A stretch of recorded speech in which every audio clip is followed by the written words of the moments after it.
Welcome to the Learning Pines YouTube. We hope this video helps. You will set up both the local project and the remote now. Begin by initializing Git in your project and committing a clean initial snapshot. This tracks changes instantly. Once done, configure your user, name and user, email so commits are attributable. Next, create or link a GitHub repository and add it as the origin remote. This lets you push and share. Make sure SSH keys or HTTPS credentials are configured so authentication between your machine and GitHub succeeds. Now you will work on a feature branch and collaborate.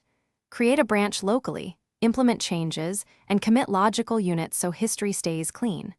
Before pushing, fetch and rebase onto the latest main to avoid merge chaos. This keeps a linear history.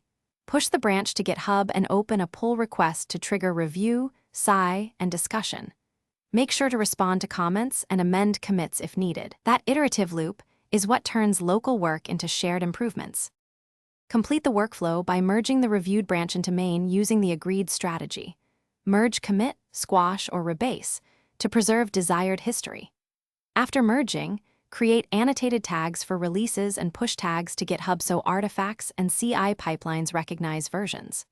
If something goes wrong, use git revert for safe undoing on shared branches, git reset, or git reflog locally to recover lost work or cherry-pick specific commits. These tools let you Thanks for watching.